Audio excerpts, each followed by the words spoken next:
What is shaking? How you doing, everybody? Good to see you. Hopefully you're having a fantastic Wednesday, Wednesday afternoon. Lou says hi. Lou's always in the mood to say hi. Lou wanted to make sure I got out. I took care of field work right off the bat. Lou's a big fan of field work. She knows that field work loves taking care of the puppies and loves taking care of the kitties. They love their animals over there at Fieldwork. And if you go to a Fieldwork restaurant, Fieldwork Brewery, Fieldwork Beer Garden, feel free to bring your pup. Go hang out over there. Make sure they're well behaved, of course. Doesn't matter where it is. You can go over on game day and catch it on the big screen at the beer garden over at China Basin, Mission Rock right there. Hang out, get some good food. If you're heading to the game, if you're not heading to the game, doesn't matter. You just go get yourself a fantastic beer. Go get yourself a Chipotle Porter. One of the milk stouts I had was really, really good as well. Pulp, that's a fan favorite. Everybody loves pulp. Even people that aren't big beer drinkers seem to enjoy pulp. So you can grab yourself one of those. It's like a alcoholic orange juice is what it is. If you're into that thing, of course. San Ramon, San Leandro, as I mentioned, China Basin, Mission Rock, Berkeley, they're all over the place. Fieldwork is taking over. And look, we're happy they are. We're happy they are. I love Barry. I love their mission. I love what they do. And I love their beer. So it's a win-win. And Lou says, if you're going out for beer, make sure you head over to Fieldwork. Isn't that right, Lou? Head on over to Fieldwork. So, oh my goodness gracious, you are something else. We cleaned it up back here. I don't know if you can tell. I'll show it to you. Maybe not today, but I'll show you get the cantilever. We got the umbrella and everything. So it was time. It was time. I was lazy. You know, we did it last year, and we almost burnt Ray to a crisp. Who I saw Ray today, by the way, and I think he's going to come on in the next few weeks. But I almost burnt Ray to a crisp, and we're like, we need to get something out here to help people to come over to the backyard. So we brought out the canopy, and then we said, well, let's get the Christmas lights to hang around the perimeter of the canopy. It did its job, but as my son said, kind of janky. Not great. So I decided, you know what? It's time to do this. And I remembered because I've been forgetting. I've been meaning to do it, and then I forget about it. Go inside, show's over. Hey, Tom, great job. Well done. Good show. Hey, what are we doing for dinner tonight? And then all of a sudden, you just, I don't know. What do you go burgers? You go pizza, burrito. I'm always good for burrito. Who isn't always good for a burrito? You kidding me? And then the whole canopy thing just leaves you. It's like gone. Then you come back out here and do the show again. You're like, oh, yeah, that's right. I wanted to get the umbrella. Well, finally, did the umbrella, set it up, and it's nice. Just, it's clean. Nice and clean. So speaking of outdoor guests, Bill Martin going to show up Friday. I always love talking to Billy Bill. Trying to get a hold of a few other people in the backyard in August before we get ready for football. So maybe we'll get hoping to get Mike Silver on here, Marcus Thompson, possibly. Maybe we'll get Mark Spears. The guys that we try to get maybe once a year. Try to get them on here. Come over, hang out, enjoy all the amenities that I have to offer, which isn't a lot, but I have a few. So anyway, hey, before I get started on the show today and dive into what I wanted to talk about, fire open X today to see what's going on, see if anything of note is happening. And much to my surprise, much to Lou was surprised too. Lou was like, what in the hell is going on around here? John Lund is back at KMBR. What's happening? What's happening? Like John Lund's back at KMBR. Rod was filling in. Larry's doing stuff there now. Like everybody's back at KMBR. And so somebody asked me, would I ever go back to KMBR? I mean, if they wanted to really, really, really, really, really, really overpay me, then I would go. But on principle, if Cumulus asked me to come back at a meager rate just to come back, you know what I would tell them? Fuck you. Hell no. I'm fucking going back there. You kidding me? I did that for 28 years. Most of them, number one in the market. I'm not going to go. You gotta go back here. Here, take some change. Come on back. This is not me. And that's not to say I'm disparaging anybody that's gone back to work for them. Everybody does what they got to do. And I consider all those guys friends. I consider Rod a friend. In fact, we're supposed to have Rod come over at some point and do the show. Larry's been over. Love Larry. Haven't talked to John in a while. But yeah, I loved working with John. All good guys. And they all went back, and everybody has their own reasons for going back. I would have a hard time. I would have a really, really, really, it'd just be hard. It would be really hard unless I made enough to where I felt like I was sticking it to them. Like then maybe I would do it. But just to come back for what they're probably paying, nah, not gonna fucking do it. Maybe I can live in a cardboard box. I'll live under the freeway over here in Oakland. You'll drive by and you'll be like, I've seen that 1776 shirt before. That's a big fucking deal. Is that Tom? That is Tom. If you see me, throw me a McDonald's right around the corner. Give me a snack wrap.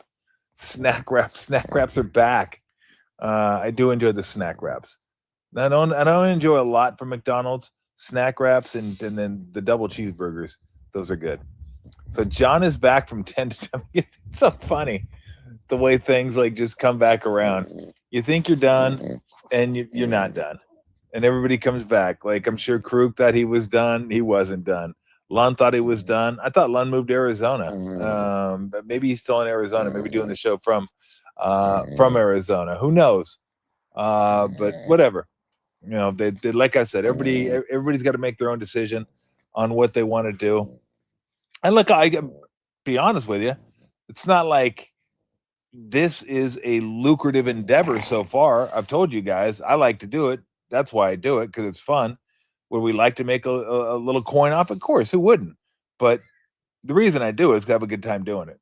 And I get to work with people that I like, and I get to talk to the guests that I like to talk to. So speaking of that, we are getting close to huge snack wrap guys. Snack wraps are good. They're cheap, they're good. Although I miss the old snack wrap. I think the old snack wraps, the old sauce on them was better. I don't know if it was like a barbecue or honey mustard or ranch. I forget which one I used to have, but then they went away forever. And now they're back. And I haven't really had one. So I don't know.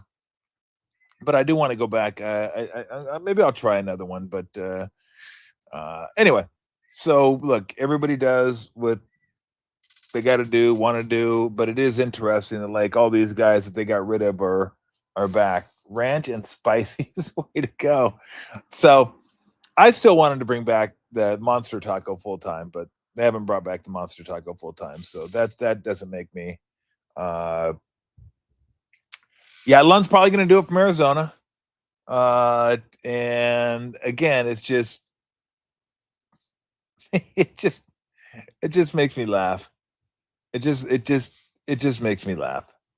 But I just again, I would have a fucking hard time, real hard, going back there unless I felt like I was getting over on them. I wouldn't go back just to go back. They said, hey, Tom, we'll go back. We're going to, we'll pay you what we were paying you when we let you go. I'd say, fuck off. Get out of here. You want to pay me what you paid me 5 years ago, 6 years ago, maybe. But even then, I feel like, you know what? I've done that. I'm on to something new, and I'm enjoying this. And I get to do the show from my backyard. And so, and speaking of lucrative, we're getting close to 10,000 subscribers. So the money ought to really start flowing at that point. really start coming in. So, but look, I appreciate all you guys. You guys join us and hang out. We have a good time and talk, and we got like a regular listening audience, which I enjoy. We got a nice little community that we just get to talk sports. Don't go too nuts. We don't get a bunch of idiots in the fucking in the thread. People that just want to start shit. And so I love the way we need 2 exclamation points at the end of each of those. Like and follow, exclamation point, almost 10K, exclamation point. And that almost feels desperate. That almost feels desperate. But we are we are getting close.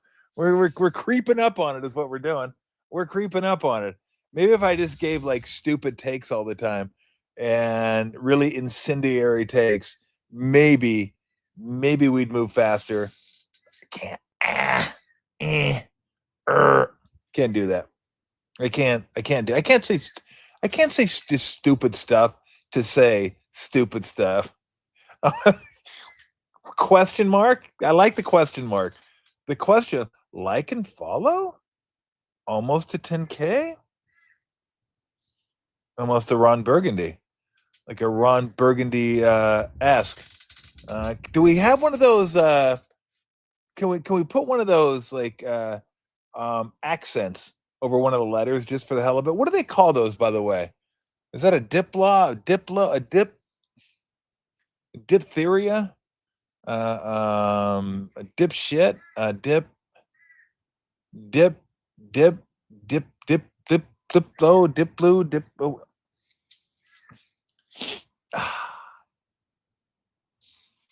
Nobody? I'm scuffling here. I can't. I don't even know what they call it. Diplong? Is there a diplong? What is a diplong? What is it like? Is that the little like? I mean, because they have a lot of accents, a lot of stuff over letters, like in like Bosnia, Herzegovina, all that. They have like a lot of different languages have those accents over their letters. And I have no idea what they're called if they're different. I'm sure I think they're all different. I don't know. The fuck am I talking about? I don't know what I'm talking about. Dude, yeah, Dua Lipa. That's what it is. It is Dua Lipa. It's a Dua Lipa. That's what I like that. Good Lord. A diphthong. Is that what it is? A diphthong? You guys are fucking wearing me out. I mean, I'm let me see. You guys are like, I got now I got to look this up. A diphthong. A diphthong is a single vowel sound made up of a smooth glide from one vowel position to another inside the exact same syllable. Your mouth, tongue, or lips move while you say it, which is why it's often called a gliding vowel.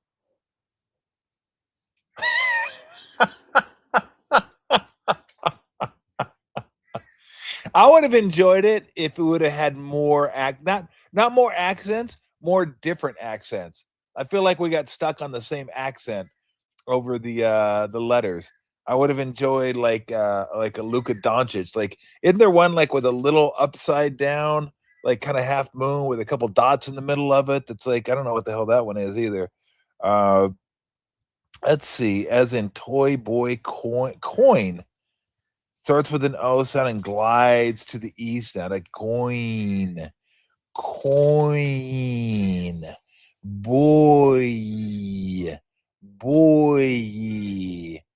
Or as in pie and fine, starts low and moves up to an E sound. Pie.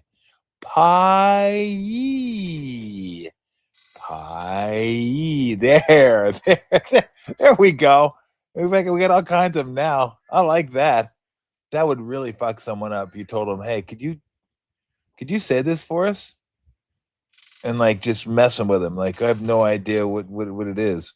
Glides from O to U as in home. ET phone home. Yeah, I enjoy diphthongs at the beach too, I gotta say. One of my favorites. All right. Yeah, we're almost 10K, so we appreciate everybody. Thanks for joining us. A lot of you guys join all the time, and that's really, really, really cool. But we've still got plenty of room. We got plenty of room on the bus, on the train, plane, whatever you want. You're more than welcome. Come on board, and we'll talk some sports. So again, I try not to say you guys know how I operate. We just try to relax conversation. I don't want to say anything stupid that makes people go, "Fuck, what's he doing? You just doing it for clicks?" Like I'm not KD. I don't say dumb shit just to say dumb shit. Although I think KD says stuff that like he truly believes. Like he doesn't think it's dumb shit. He's not going out of his way to like, hey, I want to be incendiary. I'm gonna blow up my Warriors. He's trying to do it in a way where he's like, I'm trying to make a point, and I think I'm making a good point. Let me torch these guys, a team that I was on, by the way, and so I can use it as an analogy for the 76er team. What KD was trying to say is, why isn't everybody giving LeBron crap for going to the 76ers when they gave him crap for going to the Warriors, right? And like that team was no better than the Sixer team. Or you look at it as he goes there and that team it should be as highly regarded, or the odds on that team should be whatever he was. I don't know what the KD's saying. Like half the time, I just don't know what he's saying. Whatever he was saying, he didn't need to torch Klay Thompson. Like, what are you doing? Why would you do that to Klay Thompson? Like, Klay never goes out of his way to burn anybody. And he could have said Klay Thompson wasn't an MVP, but he said Klay Thompson's never been an MVP at anything. What, at anything? Like, really? You wanted to at anything? He's never been an MVP. And move on. He's never been an MVP at anything. That just sounded unnecessarily harsh. Like, I don't know if he thought like that was a point. I don't know why he thought he needed to make that point. Why he needed to say that and then give it the little extra oomph. And I don't know why he's saying this anyway. Is he still trying to defend himself for going to Golden State? Nice. That's one of my favorites. One of my favorite numbers, 149. So thanks for being subscriber 149. I don't know why it feels like he needs to defend himself anymore. Like, who cares what people think? Who gives a shit? You were a free agent. You wanted to play with the Warriors. You chose the Warriors. You did nothing wrong. And I got tired of the guys that were my contemporaries saying, oh, Magic would have never chased a ring. Bird would have never chased a ring. Jordan would have never chased a ring. Like, they didn't have to. They were already on super teams. They were already on great teams. Why would they go somewhere else? I mean, to pick those three guys out, it made no sense to me. And who cares if somebody wants to go somewhere and play with their buddies? Like, everyone's different. These guys are different nowadays. They're so different, just like we were so different than the guys that played in the 60s and 70s. It just all changes. So the need for KD to validate why he went to Golden State, I don't understand it. As far as I'm concerned, KD owes no one an explanation. Like, no one. He went, but let's not make the mistake and think they're the same. Him joining Golden State and LeBron joining Philadelphia are the same thing. Okay? KD was an MVP a couple years before he joined the Warriors. It's been a little while since LeBron's been an MVP. KD was prime KD. This is not prime LeBron. The Sixers have not won a championship. The Warriors had won a championship. The Sixers have not won over 60 games in a while. I have to go back and look. Maybe it's not as far back as I think, but it probably is. The Warriors had won 73 the year before KD joined them. They had a two-time MVP on their team, the Warriors, Steph Curry.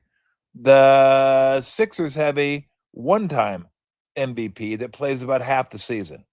And yes, you have a finals MVP on your team. So did the Warriors, Andre Iguodala. So to compare this Sixer team and LeBron joining them to that Warrior team and KD joining them is absurd. Absolutely absurd. Like LeBron joins the Sixers, and they're not the favorites to win the NBA championship. I haven't looked, but I can't imagine they'd be any closer than fourth. The favorites are probably the Knicks, Thunder, Spurs. Those are probably three favorites. And then maybe the Sixers fit in there somewhere. Maybe not even four. I don't know who four would be. There might be, they probably ahead of Boston, maybe. They'll be ahead of Indy, although I think once Indy gets rolling, they'll be fine. They're probably even with like Denver, something like that. But the Warriors were like, I don't even know what they were that year, 2-1, which is absurd to win a championship. Like the Warriors' odds that year, they might have been like plus 175, plus 180, something like that. Something ridiculous. Like the Knicks, Spurs, Thunder are probably 6-7-1, 8-1. Like that's usually about the lowest you'll go because it's so hard. But the Warriors, it's like when Tiger used to be the betting favorite at the Masters, he was a favorite. Not he was a favorite like the top favorite. He was a favorite against the field. There was one year Tiger played the Masters. He was like minus 150 to win the tournament against everybody else. That's how dominant Tiger was. Usually, Scotty Scheffler, Rory McIlroy, guys like that, if they're the favorites in the tournament, it'll be like 5-1, 6-1. At the lowest, Tiger was a favorite. You couldn't even get plus odds on Tiger. So that's where the Warriors were. I don't know they were minus, but their odds were absurd to win the championship. Absurd. The Sixers are not. But KD, for some reason, feels like he's got to validate his reasoning for going there. You don't need to validate shit. You went there, and you can make a great argument that he was the best player on the team. He's the best player on the team, won 2 finals MVPs with the Warriors. Is he better than Steph? Here's what separates Steph and KD to me. KD is a better offensive player than Steph. KD is one of the greatest offensive weapons in the history of the game. But KD plays a lot of his game one-on-one. Give me the ball, I'll torch you. I've never seen a guy who could get off quality shots as well as KD. Under duress. He just finds a way to get off shots. You can give the ball. Well, that's one luxury the Warriors had. Run your offense. That was movement-based, ball movement, player movement, and they usually got great shots up. But if they didn't, they just give the ball to KD and say, bail us out. And KD would bail you out. That's how good he was. But I think Steph affects an offense more. He's always moving. The defense always has to adjust. And Steph finds a way to get buckets for his teammates while not even touching the ball. Because you're always accounting for Steph, where he's at, his range, his movement, and eyes are on Steph, and there goes Looney, back cut to the bucket, right? There goes Festus for a lob. He affects an offense more than KD does. He affects the defense more than KD does. But if I need someone to get a bucket, I'll take KD over Steph all day. Just give KD the ball and go. He's one of the greatest shot makers in the history of the game. But I think when I look at like greatest players of all time, not greatest scorers, not greatest one-on-one players, not greatest bucket getters, greatest players, I would put Steph over KD because I think Steph affects the offense more, affects the defense more. I just think he does. But the fact that so many years later, KD, Phil, is it 10 years later now?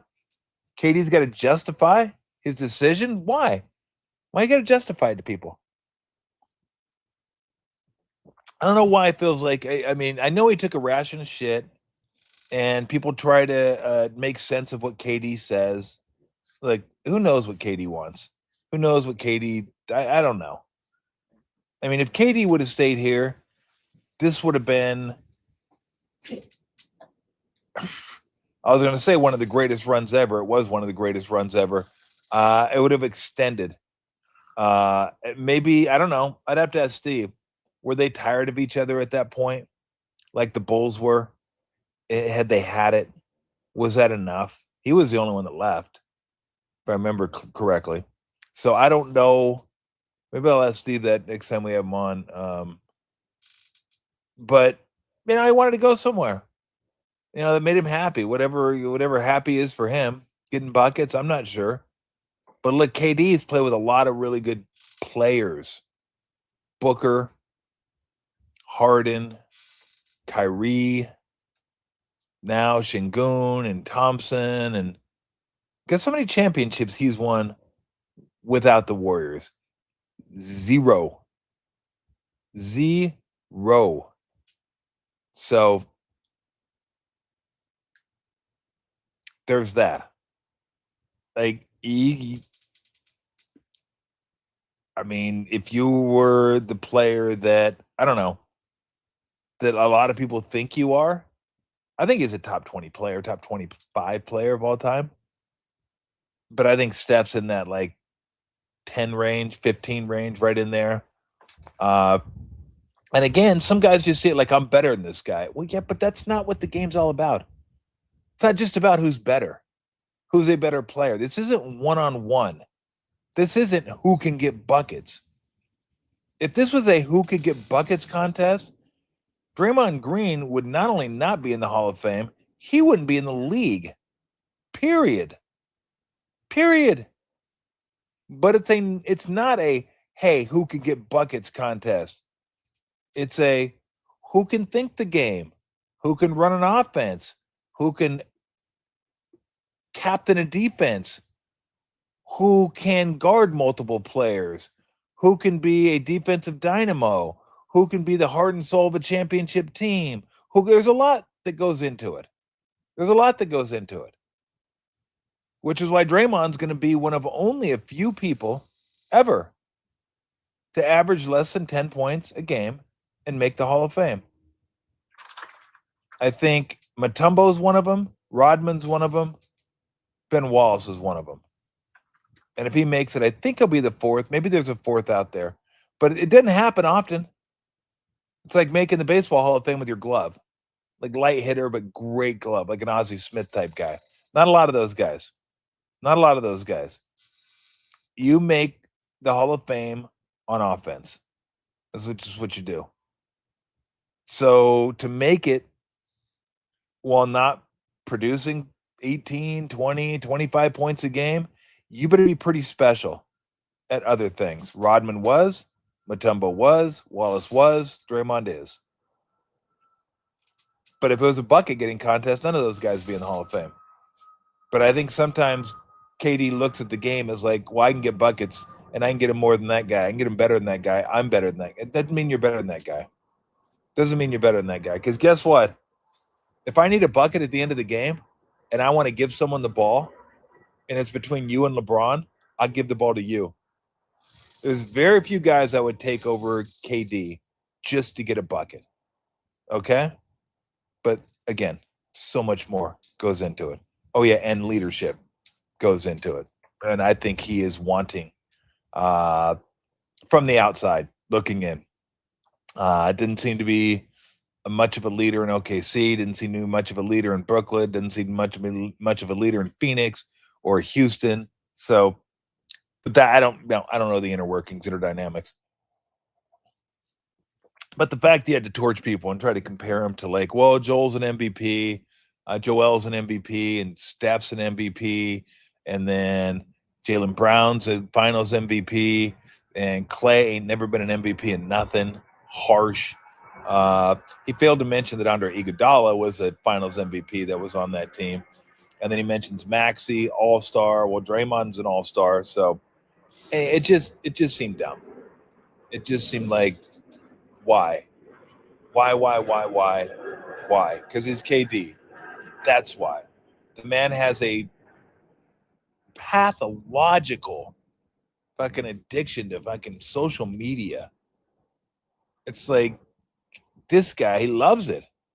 He loves chirping. It just And that, look, he's right. Everybody's like, why are you doing that? KD, because he likes doing it. Whatever. Live your life. That's what you want to do. That's what you want to do. But it is bizarre. And look, you can do it all you want. There's going to be a lot of people that like wonder, like, why? Why do you always have to say, why do you, but that's who he is. I mean, he says a lot of stuff and you just kind of go, whatever. And I'm one of the few people that still believe if they didn't get KD that summer, they still could have won championships. I don't know why people were so quick to believe that if the Warriors didn't get KD, they weren't going to beat LeBron again. They weren't going to beat the Cavaliers. They weren't going to win another championship. I mean, holy crap, they just won 73 games. They won 73 games. And in my estimation, this doesn't matter one way or the other. It's already in the record books. And no, I don't believe in asterisks. But in my estimation, if Draymond doesn't nutshot LeBron, the Warriors win again. And then KD probably doesn't join him because he doesn't want to join a team that just won back-to-back championships. He joined them because they had lost. At least I believe it was easier to join them because they lost. But if they win back-to-back, he probably doesn't go there. Who's to say they don't win again without him? That team was so good, so well-oiled, so cohesive. I mean, they played so well together. I don't know why people it's almost like people are like, oh yeah, they weren't going to win without KD. They weren't going to win without KD. I'm always like, well, why? Why weren't they going to win without KD? You won 73 the year before. You got the MVP. You got one of the best two-way players in the game, Klay Thompson. You got a guy that anchors your defense and is your energy and fire guy in Draymond Green. Andre Iguodala, Finals MVP. I mean, it just so I never bought that. But it was like they were great. If you want to say really, really, really good, they were still going to be one of the best in the league with or without KD. KD took them way over the top. I've made this analogy before. The Warriors were like Barry Bonds pre like 0203, where they were like one of the best, great team, great player. And then all of a sudden KD comes in, and that was the flaxseed oil. Like he was the Warriors flaxseed oil. And then all of a sudden it's like, oh my God, there's Zeus. Like Barry Bonds went from like a god to the god. The Warriors went from like a great team to an all-time great team. And when KD showed up, it was like, it's over. Toast. League is toast. And for the most part, it pretty much was. You couldn't beat that team. They had to make way too many mistakes for you to even have a shot at them. And even when they made mistakes and had mental errors and turned the ball over, they turned it on for 12 minutes. And back then, the Warriors' runs weren't 10-0, 12-3. They were like 21-4. Game over. They would just blitz you because they could lock you down defensively, switching everything. And then offensively, they had, I mean, who are you going to stop? You're going to stop KD. You're going to stop Steph. You're going to leave Clay open. So it was too much. But anyway, again, if you pay too much attention to what KD says, that's on you. That's just on you. Man loves to talk, loves to engage. But I mean, Clay, I thought that a little harsh. A little harsh. Clay didn't do anything to deserve that. All right, let's switch over to football, where the Niners are in the middle of camp. First preseason game this weekend. I think it's against Tennessee. I think that's next weekend. Next weekend. We got the Hall of Fame game this weekend, is what it is. And then next weekend, the full slate of preseason games start. And every day I look, it's like, how many injuries these guys going to have? It just seems like they get way too. And Lou's concerned. Lou's like thinking the same thing. Are you concerned? She's concerned. We have a list. Show me the list of the injuries that they have. It just like Okay, Bosa soreness, Greenlaw soreness. That's fine. Do we have the pronunciation of Okwa, stick that pronunciation up there. I'm going to try to get this right, and then I'm going to remember it. Youth check, finger fracture, cowing, cowing's always hurt. Hip flexor, Evans quad, stribbling hamstring. I thought they were running on the side. Willis, concussion, Toth off the offensive lineman. Yeah, that one. I need a pronunciation of that one. That guy. The other ones I got. Although if you were to ask somebody like pronounce the name, no one would ever get used check. No one. The rest of them, yes. But Willis, the tight end, Toth, the offensive lineman. So Toth, unspecified. That seems spooky. Okwu Anu. Okwu Anu.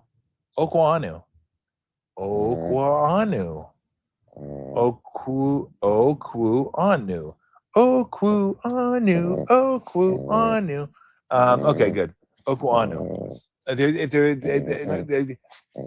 if he's on the team, as long as he's on the team, I'm going to pronounce that once a week, I think. Okwu Lou Snort, Lou Dort. Hey. Lou says I'm much more than a defensive stopper. I got a little bit of a jump shot.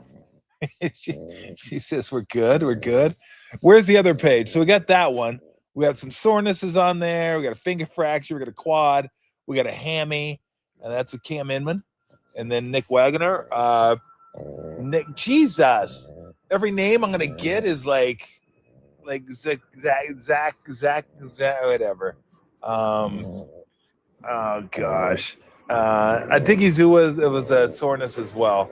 He had a little bit. I'm not worried about the soreness. That seems like, hey, veteran rest day. Give you guys some rest today, a little sore. So that's not the stribbling hammy. It doesn't sound like it's huge, but I'm always concerned with hammies. Pearsall's out. I can't believe, I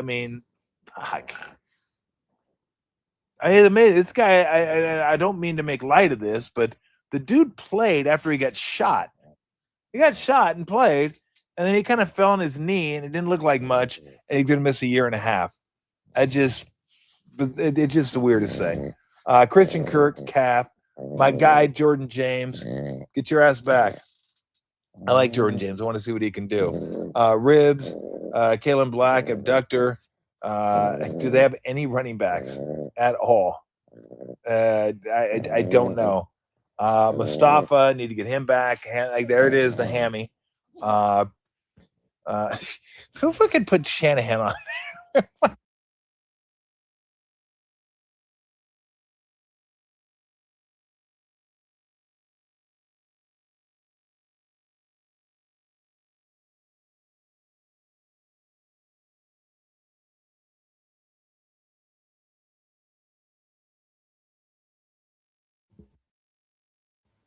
Lou got my mic.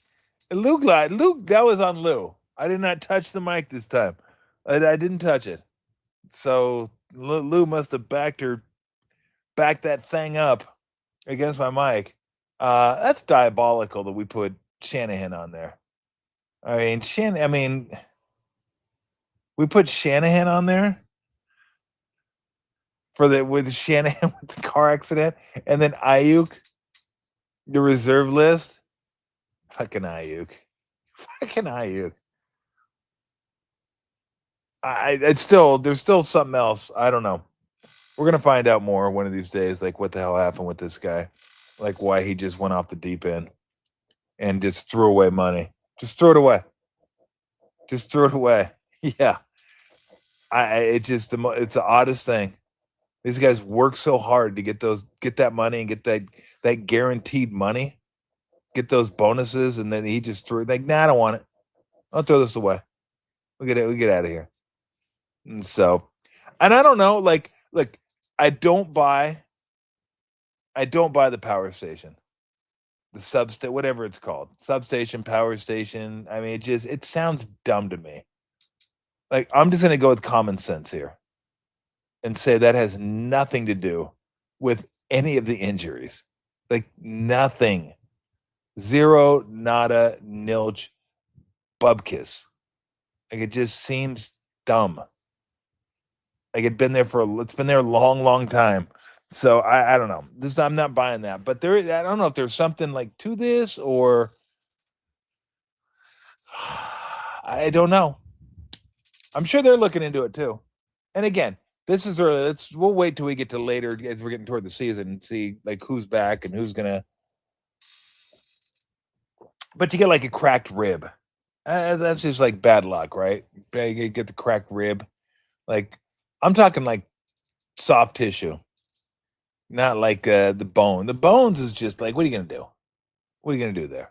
But anyway, we got Hall of Fame game Thursday. The Niners kick it off next week. I think it's against the Titans. I really don't care. I do not care. Just like I don't care that much about the Athletics quarterback list. If you get the Athletic, this is something they've been doing for a while. There it is. That's not it, though, is it?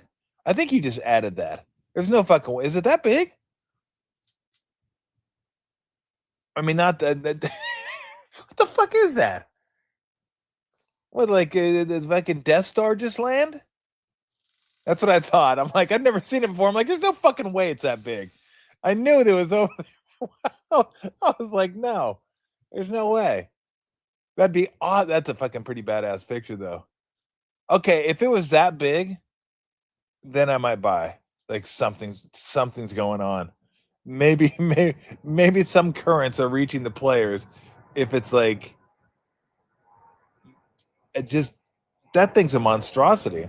No, I knew it wasn't that big because I've seen an overhead shot of it. But for those who get the Athletic, they came out with their quarterback tiers, and about what you'd expect. I don't want to spend that much time on it, getting into all the quarterbacks and who I think. It's a conversation we can have anytime. Man, I'm not saying it's a bad conversation. I just don't feel like having it right now. Thank you. Thank you, Mordor. The eye overlooking. Now that would be funny. Now then, if that was there, then I would say, you know what? 49ers got a problem. The 49ers have a problem. They might want to do something about that eye up in the sky. Yeah, the glowing one, the fiery one that keeps looking at him. Yeah. Who has the ring? Who has the ring? Whoever has the ring, please take it over there and dispose of it, because that thing's a little creepy. That's a little creepy. That was funny. So yeah, it's like, Mahomes is 1, Allen's 2. I think Burrow and Stafford were like tied for 3, and then Lamar Jackson started tier 2. So he starts tier 2, and Purdy was 11th. He was the very end of tier 2, which sounds about right. I mean, I guess I could go with that. Yeah, it's execs, coaches, scouts rank all the quarterbacks, and they ranked Purdy 11th based on like you get the number of votes for tier 1, a number of votes for tier 2, number of votes for tier 3, and then they put you where they put you. I think Herbert was 6. He was right behind kind of the big 4. If you want to consider Lamar Jackson still part of that group. But I've said this, and I even included Hurts in this when I was talking about Purdy. Hurts was 17, but I think Love was ahead of Purdy. Goff was ahead of Purdy. Herbert was ahead of Purdy. 6, 7, 8. There were 2 more that I'm forgetting, but it doesn't matter. I would, and I've been pretty consistent with this, that I could make a case for taking Purdy at 6, 7. Like, I could put him ahead of Herbert. And I see what everybody sees in Herbert. Anybody that watches football sees what Herbert's skill set is. Is Herbert's skill set better than Purdy's? Yes. Does he have the tangibles? Yes. I mean, the dude is a stud. He looks like a quarterback you draft in the first round. Big, athletic, big arm. Like, he looks the part. Purdy doesn't quite look the part. He does not look like somebody you draft in the first round. So obviously you could see where someone would want to put Herbert up there. Herbert has been brutal in playoff games. Hasn't won a playoff game, I don't think. Had a chance. Had Ogden's Jaguars 28-0 at halftime or 28-3 at halftime, and then just completely yacked that one up. I mean, just yak. Ha. That was rough. I think I had the Chargers that game too. I was like, what are you doing? What are you doing? And it's so Purdy's won playoff games. Purdy's been to a Super Bowl. And I think people will say, well, he had a better, like, that's the whole right. Well, look at his supporting cast. It's better. Didn't have to do as much. Look, I'm not saying that you have to like you're wrong for taking Herbert over Purdy. I'm not saying you're wrong for taking Goff over Purdy. I'm not saying you're wrong for taking Love over Purdy. I think I would draw the line at, even though he was part of tier 2, I would draw the line at Lamar Jackson. Like, I would take him over Purdy. But give me another year and that might change. But all I've ever said was you can have that argument that Purdy's at the top of this list. And I would take Purdy over Herbert. And I would take Purdy over Goff. Certainly, I would take Purdy over Goff. And I would take Purdy over Love. That's not to say they're bad quarterbacks. They're good quarterbacks. They're good quarterbacks. I'm just saying personal preference. That's who I would take. And for those people that say, no, he doesn't belong in that group, you're wrong. That's where I say you're wrong. Almost like the Jeff Kent Hall of Fame thing. It's like, look, you don't have to put him in the Hall of Fame. You don't have to vote for him for the Hall of Fame, but good Lord, guy deserves more than 35% of the vote. He's better than that. Like, give me a break on that one.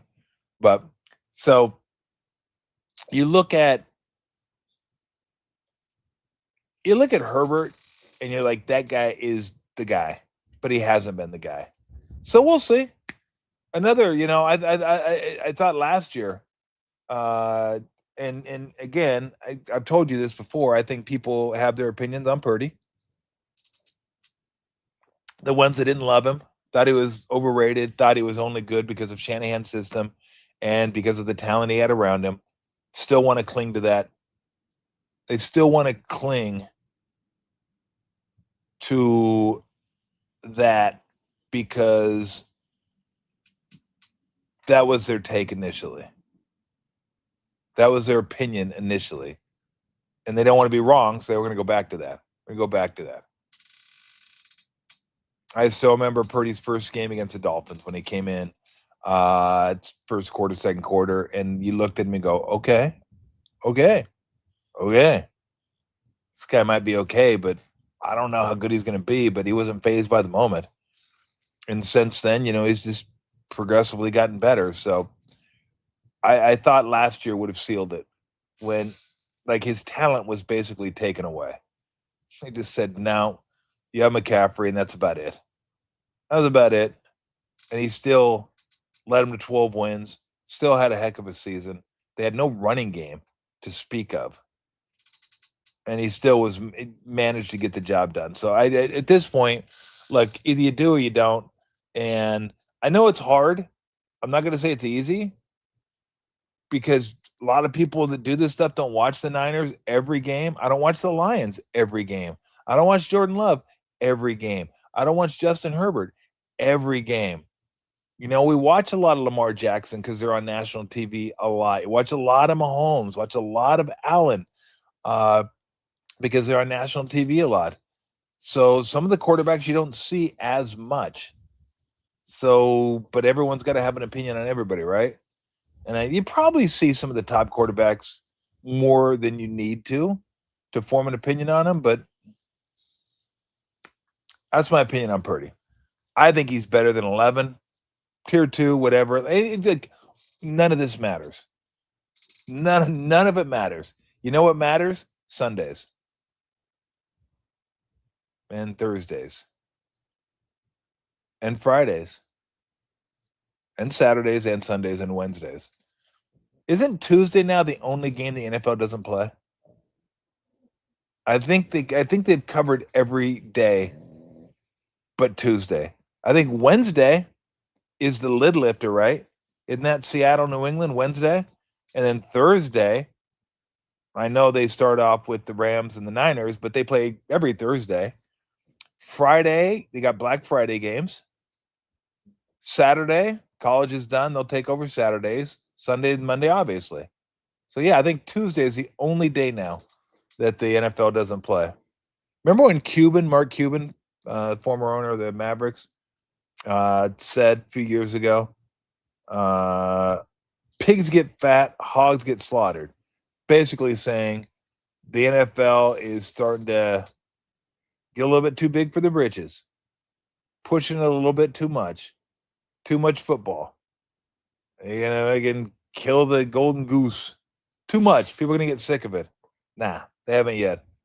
And it doesn't appear they're going to anytime soon. So get ready for a lot of football coming up. About a month ago, and we'll be good to go. I did want to get to a couple baseball things before we get out of here. One was I noticed that I don't know where the game stands now. Cubs were leading the Dodgers 6-1 in the fourth inning. And PCA, Pete Crow Armstrong, was 3 for 3, 2 homers and a double. Good start to the game for PCA. Solid start. 6-1 Cubs I saw in the fourth. But yeah, you're gonna start a game. That's the way to start right there. 3 for 3, couple dongs and a double. And as we speak, it is 7-6. So the Dodgers have clawed back into it. I know Ohtani has 2 home runs now. 2 home runs, 3 RBIs. Pete Crow Armstrong's 4 for 5. He has a couple home runs. Yeah, he has. Did he have 2 home runs or 1 home run? I thought he had 2. Maybe he had 2. Oh, there it is. Yeah, he does have 2 home runs. 2 home runs and a double. Ohtani has a couple home runs. Let me get the updated. Yeah, I know. It's 2 o'clock. Oh, geez. It's way after 2. We have to wrap this thing up pretty soon. As we speak, Pete Crow Armstrong, who's probably right now second in the National League in terms of MVP candidates. Ohtani, of course, number 1. Pete Crow Armstrong updated is got an OPS of 938. Very, very strong 938. Ohtani updated OPS right now is 953. So Ohtani a little bit higher. And Pete Crow Armstrong, people are saying, hey, he might have a good chance to win an MVP. Might have a great chance to win an MVP. And I always ask them, what's his ERA? Huh? What's PCA's ERA? Well, he doesn't pitch. Yeah, the guy who actually has a little bit higher OPS. So look, Pete Crow Armstrong's having an incredible year. And let's not forget, he's an incredible defensive player. Like, that has to factor in somewhere. And Ohtani doesn't play defense, but he pitches. And if you look at Ohtani and you say, okay, their OPS is very, very similar. They're having similar offensive years. How's PCA doing on the mound? Well, he doesn't pitch. Well, Ohtani has a .95 whip and a 1.75 ERA or 1.79 ERA and says 8-2.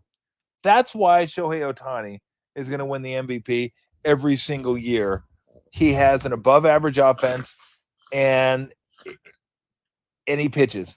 He doesn't have to pitch great, but he is pitching great. Like, he's an ace when he pitches. Now his knee's bothering him. I don't know when he's going to be back on the mound. But he's having an incredible offensive year. And he's incredible on the mound. I don't know what PCA's defensive rating is. I'm sure it's good because the guy's might be the best center fielder in the game or one of them. But how do you compete against that? The only way Ohtani doesn't win is if it's Ohtani fatigue. You're just like, you know what? I'm really tired of voting for this guy again. Like Joker. I think they got Joker fatigue after back-to-backs. They're like, we don't give it to Joker again. They give it to somebody else. That might have been the year Embiid won. Like Embiid had a great year too. It wasn't as good as Joker's, but it's a good year. You could say that about PCA. He had a great year. And you also got to win too, which the Cubs are doing. So, all right, before we take some comments, let's get to Taylor Trammell. Home runs in the big leagues are hard to hit. And I think you should be able to celebrate home runs.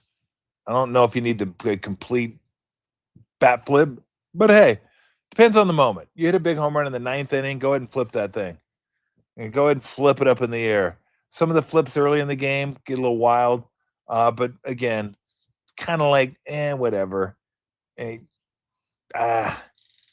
So I like when guys are like kind of pumped.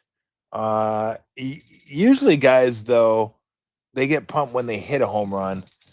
This was a home run that wasn't a home run, that kind of he thought was a home run and ended up not being a home run. And by that, I mean Taylor Trammell of the Astros against Shane Bieber of the Blue Jays gives him a pretty good ride out to center field. Trammell just, I assume, thought he got it all and didn't look. Miles Straw's out in center field. He catches it. Trammell doesn't seem to care or know that the ball ended up in Miles Straw's glove. Go ahead. Swinging a fly ball deep right center. Miles Straw sprinting back at the wall, and he's got it.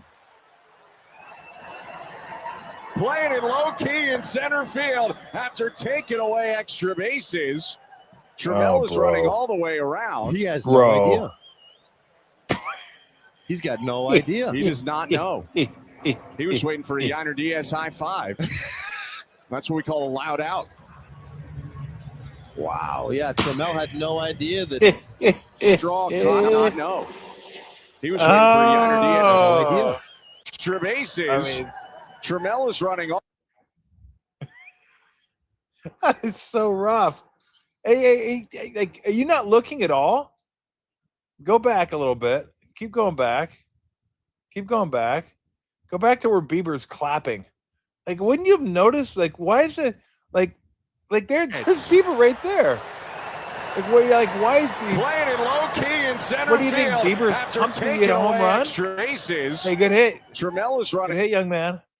I know Trammell doesn't have a lot of home runs. I think it's like a little all over the 20 way around. He has no career. idea. But he's got there's no no idea. one at home plate waiting for you. He was waiting for a Yiner. The pitcher is clapping. Bieber's clapping. I'm assuming inside the stadium, it didn't get super loud. People weren't going crazy. Like, all the signs were there. Trammell was just so pumped, he didn't care.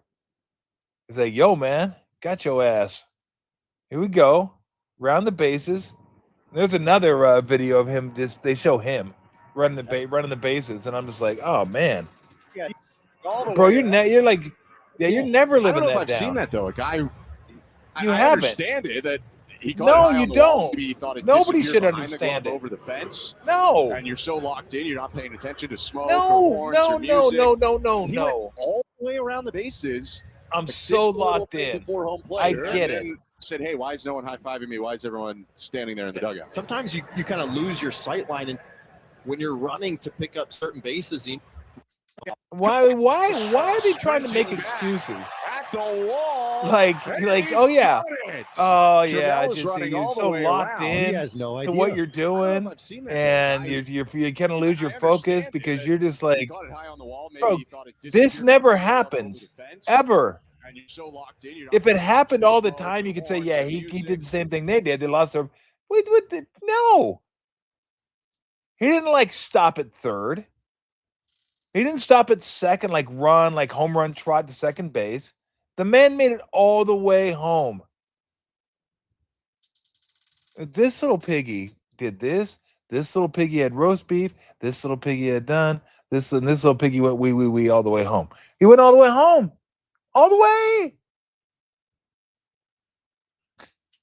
one flap down. He's like, gotcha. I didn't get you. The announcers are killing me, though. Well, you can understand, but no, you can't. No, you can't. I don't. I've never, ever seen that before. Again, no sounds. Bieber clapping. Just nobody at home plate waiting for you. And you're just like, yo, what happened? What happened was Miles Straw caught it.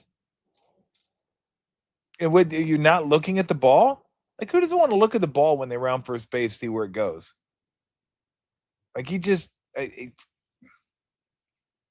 maybe he was watching it, and he saw Miles Straw go up, and they're like, oh, he didn't catch that because he didn't show the ball right away. That was wild. All right, let's take some comments before we get on out of here. Wasn't a ton going on today. Bill Martin's going to join me Friday. I'm going to have to adjust my umbrella here, too. Starting to get a little sun. Deep down, Katie regrets leaving, says little Jay Young. He should have doubled down on the villain role, won 3 more rings here. Yeah, I'd like to say he regrets leaving, but I don't know if he regrets leaving. I don't know. Again, if you want to climb into his head and try to figure that out, go ahead. I'm not going to, because I don't know that it makes any sense. I don't know that he believe. When will I have Gary Radnich in the backyard? That'd be wild. Having Gary Radnich in the backyard. Imagine getting Gary over here and doing this. That would be something. Gary has just said, screw it. I'm done. It's over. I'm not showing up anymore. I kind of respect that. I kind of respect that Gary just said, that's it. We're done. Talk about an incredible career. Gary had an incredible career. One of the people that built KMBR, him and Ralph. That's fantastic. So, yeah, I doubt we'll have the closest I'll have to having a co-host in the backyard is pretty close when I have Ray Ratto again, which will be soon. Ray loves coming over, hanging out. I think he loves the wine. I usually get some pretty good wine. Mark Cuban, he did? When did that happen? Did I miss that? Mark Cuban bought part of the A's? I did not know that. How did I miss that? I don't know. Oh, by the way, this is something that you will not care about whatsoever. But I thought I'd bring it up. Brownie, our little bunny, had her first sleepover. I forgot to get her out of the backyard last night. Oops. Now, there have been times I'm getting ready to go to bed, midnight, and I'm like, oh, gotta go get Brownie. Gotta go see what's going on with Brownie. Gotta go get her. Now, Ray was wearing the long sleeve, though, but not a sweater. This morning I woke up. Weston must have looked in her enclosure and saw that she wasn't there. So came back out here to get her. She still didn't want to come in. So apparently Brownie enjoyed having the freedom to roam all night long, as Lionel Richie would say. Like I've told you, we don't have a lot of predators here in the backyard, in Alameda in general. So I felt okay, but, nocturnal, the raccoons come out. I don't need the raccoons messing with her.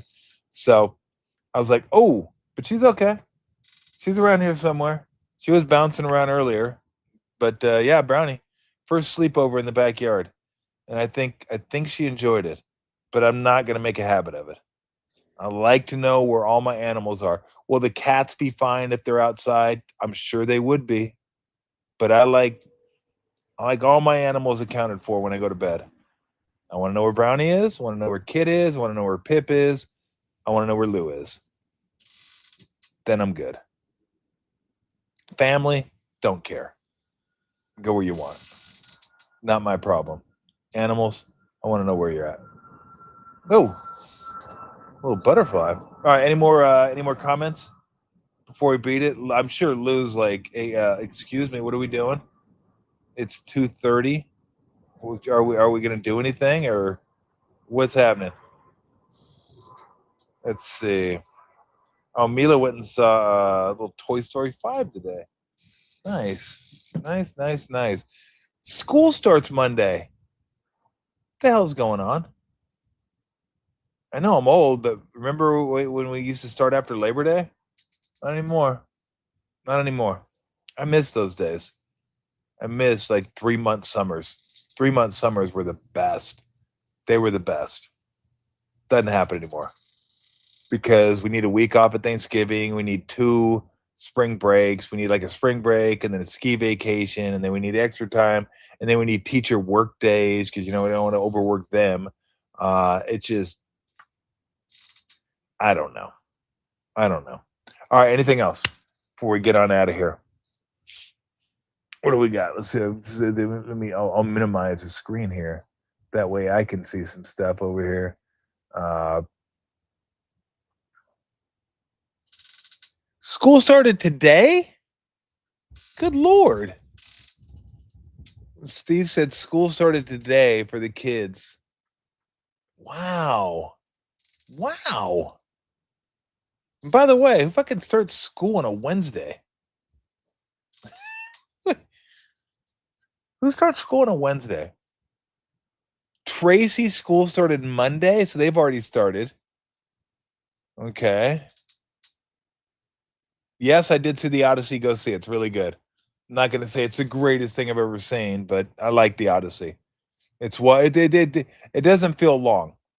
Sometimes 3-hour movies, you're like, how much? We got another 40? Are we good? Like I'm still enjoying this, but seems kind of long. I never looked at my phone. I never thought this movie's really long. But it was yeah. Oh, no spoilers. Yeah, because no one knows how that ends. No one's ever heard of Odysseus, and no one's ever heard of the Trojan horse. Oh, I don't want to ruin that for you. There's a horse in it, okay? Like a big horse. So don't that's all I'll tell you though. That's all I'll tell you. It's like when Apollo 13 came out. Don't spoil it for me. Don't spoil it for me. I'm watching a World War II documentary right now, the one that Tom Hanks did on the History Channel. Don't spoil it for me. I'm not sure how this is gonna end up. No World War II spoilers. I muted you. You fucking better not have. There's no spoilers. So, but it's good. It's good. Go see it. I'm getting over. I'm trying to get over school starting on Wednesday. School on Wednesday. It's a different world we live in. There's like Tuesday weddings now. Like I get it. They're cheaper, but who fucking has time to go to a Tuesday wedding? And like, yeah, exactly. Friday. Let's start school on a Friday. Fucking let's ease them into it. Let's ease them into school on a Friday afternoon. Hey, Friday, the weekend starting, my last weekend before school starts. Not so fast. We're actually going to start you off a little half day for you, right? A little half day. And we'll kind of ease you into the school year. They can ease me into nothing. Okay. I don't want to be eased into this. Can we just start Monday? Like, you know how we were eased into the school year? Start after Labor Day. That means it's a 4-day school week. That's what it is. So you get 4 days. You're like, oh, this is cool. I like that. I like starting off with a 4-day school week. That was fine. And it was in September. I'm good. But crazy. Start school on Wednesday. Maybe you can go to maybe you can get your kid from school and go to a wedding after that as well. Aaron Donald going to be back. Kind of assume that defensive line is going to be ferocious. Absolutely ferocious. Can you imagine putting Aaron Donald and Myles Garrett on the same side on passing downs? I'd roll out to the left. What if they put them on one side and then bring a blitz from the other side? I mean, you're going to be man, that's rough. You're an offensive lineman. That's rough. Oh God. All right, gonna get out of here. Bill Martin, Friday. I think we're gonna start at 2. So 2 o'clock for Billy on Friday. And then next week, Brent Jones on Monday. Maybe we'll do a little more Giants talk with Dave, but we'll start getting you ready for football season. I know Phil Still's going to go over some college football with us at some point. Dr. Bob, I'm sure we'll go over some college football with us at some point. So we'll have you well taken care of. You just want to talk football, we'll have that for you. If you like to gamble a little bit on some NFL or some college, we'll have that for you as well once the season gets underway. And so I guess that's it. And Lou's looking at me like, please, I need my lunch. All right. It's lunchtime. So thanks for joining me. Really appreciate it. Thank you very much to Fieldwork for sponsoring the show. Thanks to everybody who stops on by either regularly or occasionally. I appreciate your patronage. If you want to like, subscribe, all that good stuff. I won't hate you. I'm not going to hate you. I won't hate you if you don't. If you're like, yeah, move on. I'll give it another give it another couple of weeks and we'll check it out. But I do appreciate it, and we will talk to you on Friday. Until then, see ya.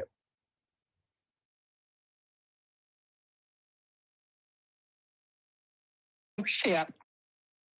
Oh shit. And remember this, Tommy T. Cash and tickets is what it's all about.